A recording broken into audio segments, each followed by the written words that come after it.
This 17-year-old was paralyzed in a car crash. But just 1 month later, a miracle took place.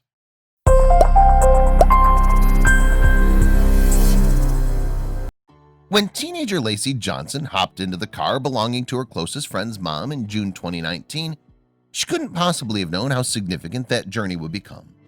Because as it turned out, her friend's mom was actually epileptic.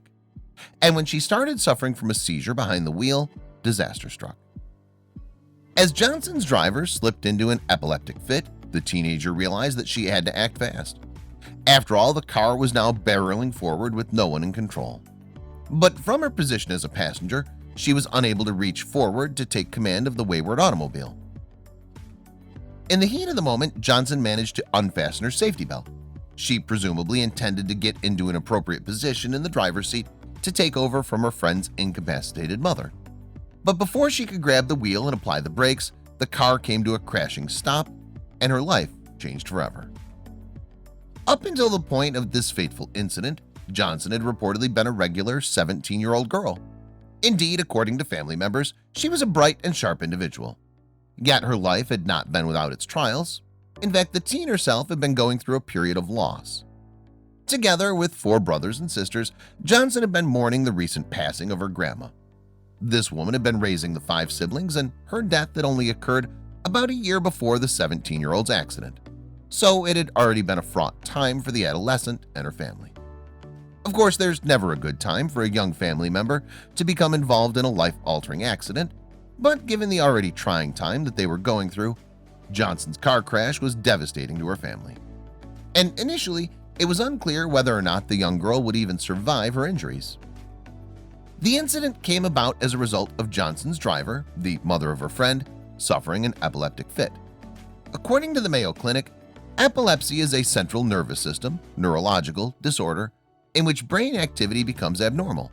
This causes seizures or periods of unusual behavior, sensations, and sometimes loss of awareness. Any given individual is capable of developing epilepsy, be they male or female. Yet those with the disorder might have vastly different symptoms from one another. For instance, some people experiencing a seizure might simply appear to space out for a moment, whereas others might exhibit violent movements of their body.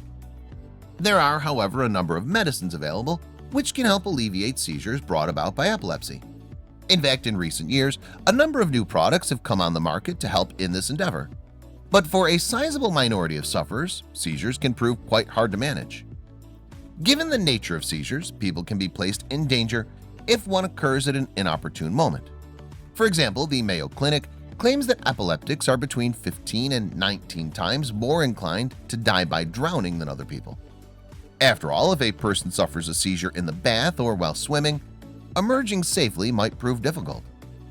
Driving, too, can be a deadly pursuit for people living with epilepsy. Consequently, there tend to be certain restrictions upon sufferers of the disorder getting behind the wheel of a vehicle.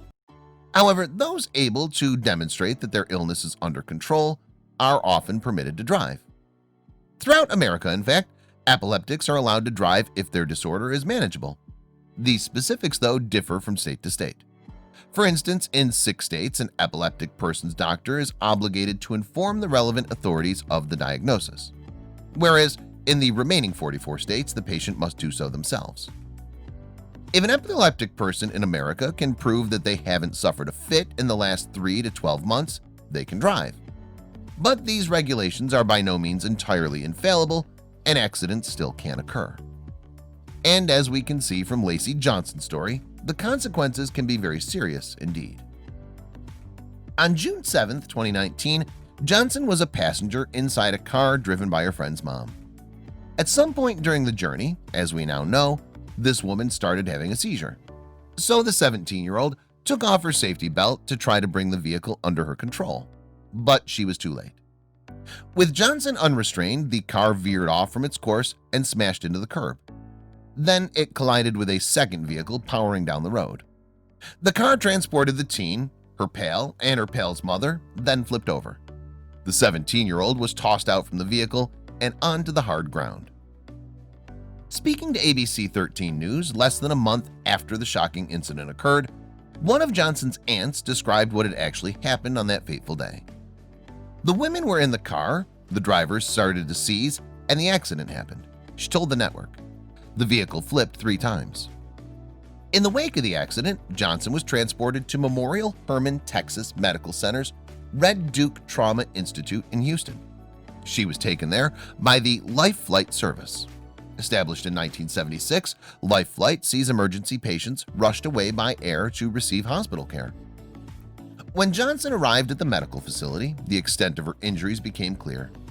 In fact, the teen's carers were even compelled to inform her family that her life was very much at risk. And considering the wound she'd sustained, it's not surprising that her ability to recover was questionable. During the accident, Johnson reportedly fractured her spine in 4 different positions. The flesh on her arm was so badly torn that the bone was visible and her liver had been left acutely impaired. One of the teenager's lungs had collapsed and many of her other organs were left bruised. And most disturbingly, her skull had actually come away from her spine.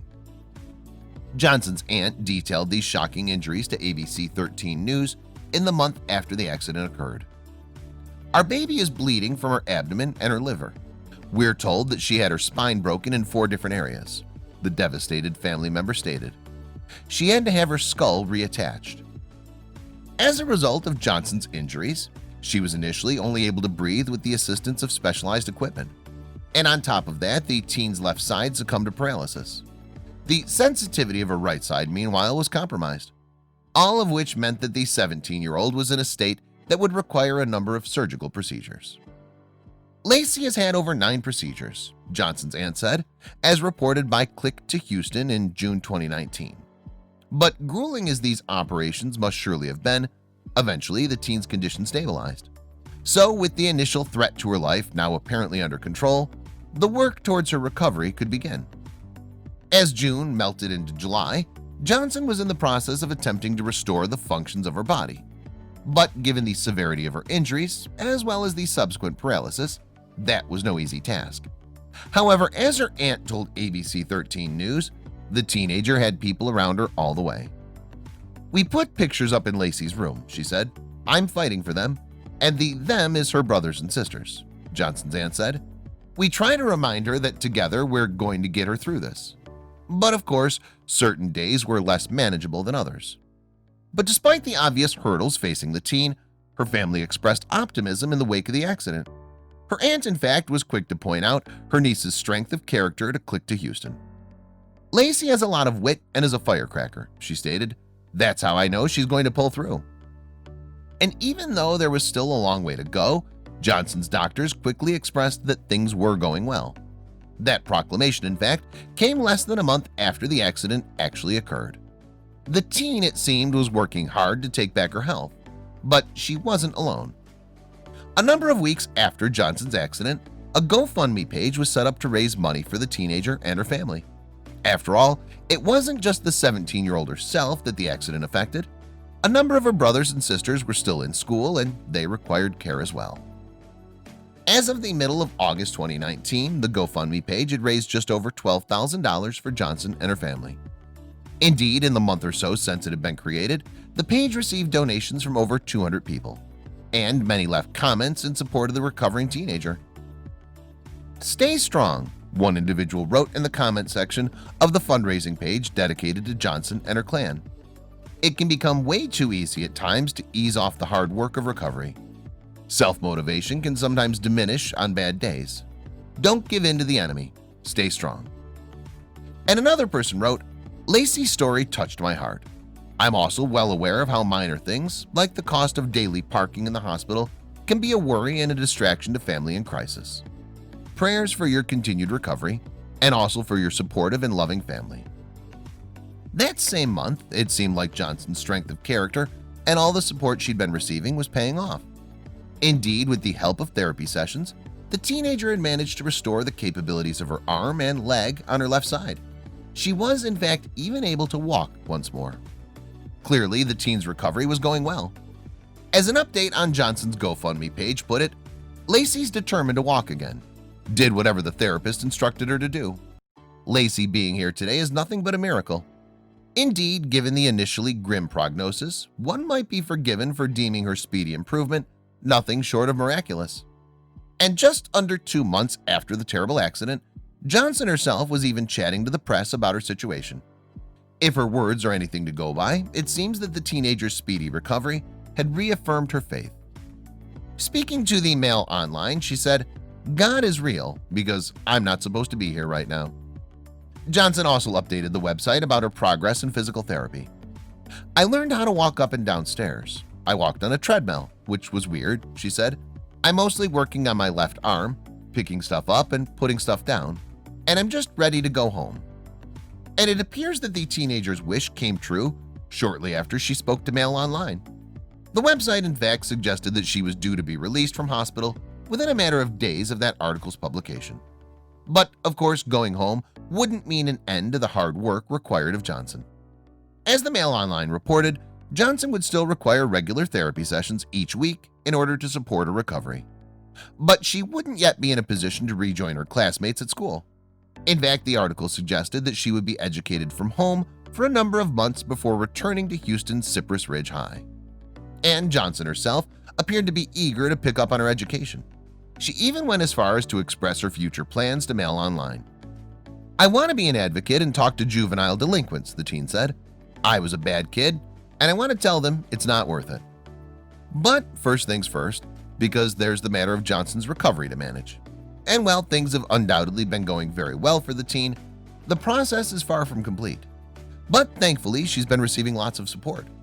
Donors to the GoFundMe page, in fact, will ultimately be helping to pay for medical apparatus and home renovations that make her home disability friendly.